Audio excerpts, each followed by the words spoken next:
Israel and Lebanon have agreed to implement a ceasefire following negotiations in Washington.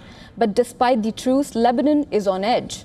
Israel's Defence Minister Israel Katz has said that the military will strike Beirut if Hezbollah continues firing. On the other hand, Iran's Foreign Minister Abbas Araghchi has warned that any attack on Beirut would trigger a full-scale resumption of the West Asia war. WION's Gadi Francis sends us this ground report from Beirut's southern suburbs, an area that has been repeatedly targeted by Israeli forces. Take a look.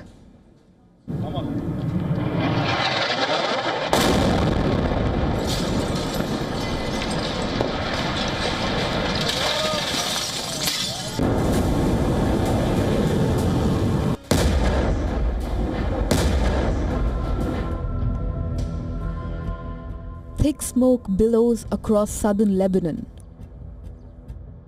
while the Israeli flag flies over the strategic Beaufort castle, captured by Israeli forces 2 days earlier.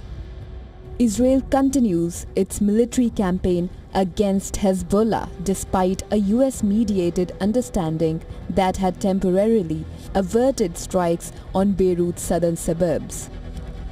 US President Donald Trump urged Israeli Prime Minister Benjamin Netanyahu to hold back from targeting the Lebanese capital in order to prevent a wider regional escalation. As you can see, rockets have hit these buildings. You can tell from the amount of the destruction what kind of strikes were carried on.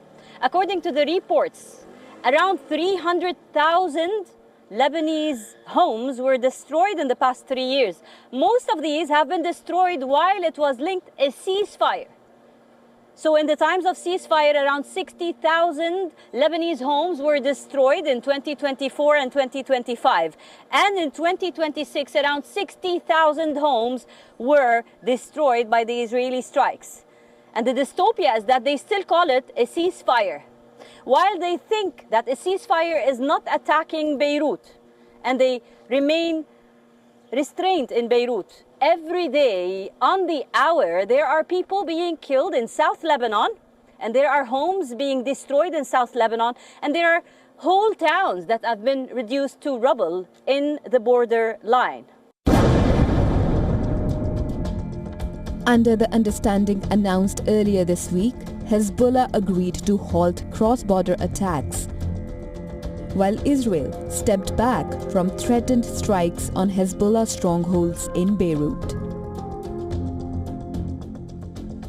But the apparent de-escalation has done little to calm fears in Lebanon, where Israel has vowed to press ahead with operations in the south.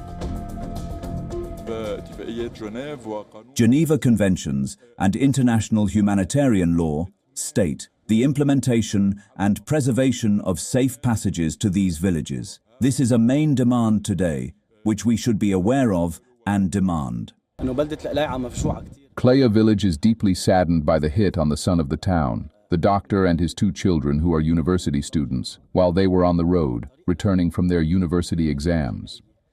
The tragedy that hit us is a tragedy that really hurts, but we understand that during war the intended is targeted. God willing, we are preserving our presence here. We preserved our presence here only to preserve our land, homes, and honor.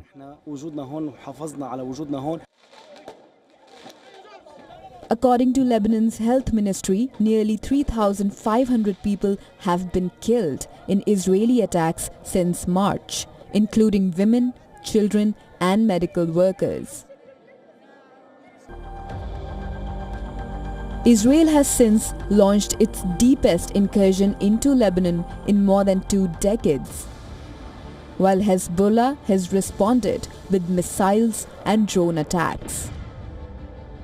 Even as the conflict rages on, diplomatic efforts continue behind closed doors. Lebanese and Israeli officials are meeting in Washington for a second straight day of US-facilitated talks, their 4th direct encounter since the war began. The Lebanese government has attended the talks despite strong objections from Hezbollah, highlighting growing pressure to find a way out of the conflict. The Israeli drone is above our heads all the time in Lebanon, in war days, in ceasefire days, in the night, in the daytime, in the south and south Lebanon, in southern suburb of Beirut, in other areas of Beirut, and even in the north. The Israelis are watching the Lebanese people 24/7. And this is also a breach that nobody is talking about. The standards have been raised so much that these have become normal. As long as no civilians are dying, no children are dying, nobody is talking. But the problem, unfortunately, is that even when children are being attacked in the daytime, in the buzzing hours of school time, when Beirut was hit several times in 1 minute, nobody even spoke about it. So we are talking about a battlefield that has now become normalized to be there. It is normal for people to be killed every day in Lebanon.